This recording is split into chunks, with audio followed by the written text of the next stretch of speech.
comment créer en toutes circonstances et sans logiciel un PDF de tout ce que vous pouvez voir sur votre ordinateur avec Windows 10 ou Windows 7. Et c'est la question que vous vous posez sûrement. Beaucoup disent ah c'est compliqué, il faut des logiciels dédiés, il faut soit Adobe PDF, pardon, Adobe Reader ou Adobe Reader Pro, ou des logiciels qui vont permettre de convertir vos documents, etc., etc. Alors non, ça c'était au Moyen-Âge. Enfin, je plaisante un peu, mais c'était à une époque un peu plus reculée. Aujourd'hui, avec Windows 7 ou Windows 10, vous avez une fonctionnalité implémentée qui est très, très, très simple à utiliser, qui va vous permettre de transformer n'importe quel document, ou tout ce que vous avez en tout cas à l'écran, en PDF. Et là, je pense que ça vous intéresse. Qui n'a jamais eu ce problème, justement, de vouloir convertir un document Word en PDF, ou un fichier texte, ou une page web, ou un mail, voilà, en fait, ou une image. Vous pouvez tout convertir en PDF. Et on va voir que c'est très très simple. Premier exemple, si par exemple je vais sur Internet, je vais prendre un exemple, n'importe si, voilà, je vais dans les news. Alors, je prends n'importe quel article. Donc là, je suis sur un site internet, j'ai un article. Ok. Climat, ce qu'il faut savoir sur la COP25 qui s'ouvre lundi à Madrid. Je me dis, tiens, l'article, il est sympa. J'aimerais bien l'avoir en PDF pour l'envoyer à des amis ou pour pouvoir le stocker, pour moi, pour des raisons, sans forcément avoir besoin de l'imprimer. Et on se dit, je ne sais pas quoi en faire parce que je suis sur un site internet. Alors en fait, vous allez tout simplement utiliser la fonction d'impression. On va la détourner, on ne va pas l'utiliser pour imprimer, on va l'utiliser pour créer un PDF. Je m'explique. Alors par exemple ici, je clique sur les 3 petits points.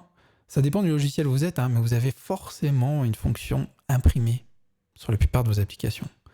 Vous cliquez sur imprimer et plutôt que de choisir votre imprimante ici, vous allez choisir Microsoft Print to PDF.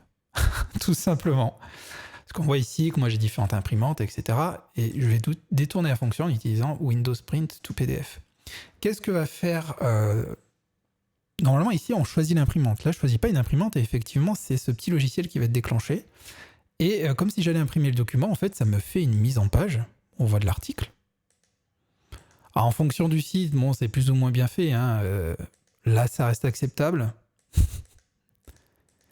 On voit que ça va me créer un document de 5 pages.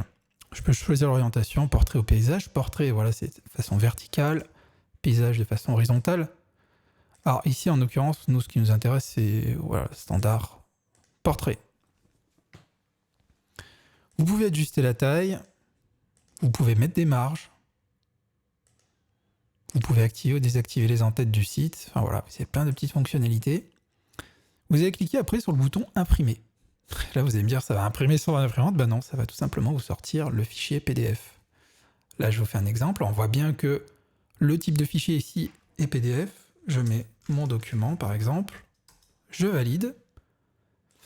Et comme par magie, j'ai mon document PDF sur le bureau. Voilà. Et là, vous avez un fichier PDF que vous allez pouvoir envoyer par mail. Vous allez pouvoir en faire ce que vous voulez.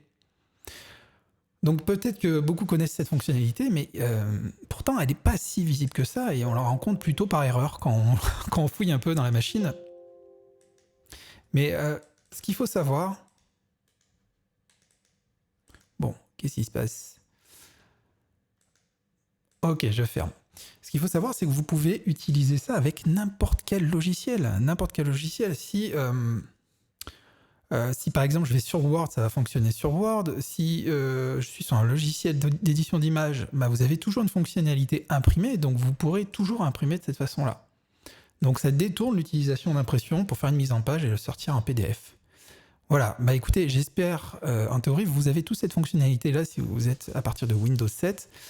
Donc je vous invite à l'implémenter, n'hésitez pas à mettre vos questions et surtout abonnez-vous à cette chaîne parce que vous allez avoir beaucoup d'astuces comme ça qui sont plus ou moins cachées sur Windows ou sur comment faire telle et telle chose. Donc c'est des choses simples, c'est un format court. Je vous invite de bien vous abonner, à cliquer sur le lien et à cliquer sur la petite cloche pour être sûr de recevoir toutes les prochaines vidéos. N'hésitez pas à me dire en commentaire si cette fonctionnalité vous a aidé. Si vous avez l'habitude de l'utiliser ou si vous avez d'autres méthodes, n'hésitez pas à partager ça avec nous, parce que moi c'est une méthode parmi tant d'autres. Et puis voilà, moi je vous remercie. Petit pouce levé si vous avez aimé la vidéo et je vous dis à très bientôt pour une autre vidéo.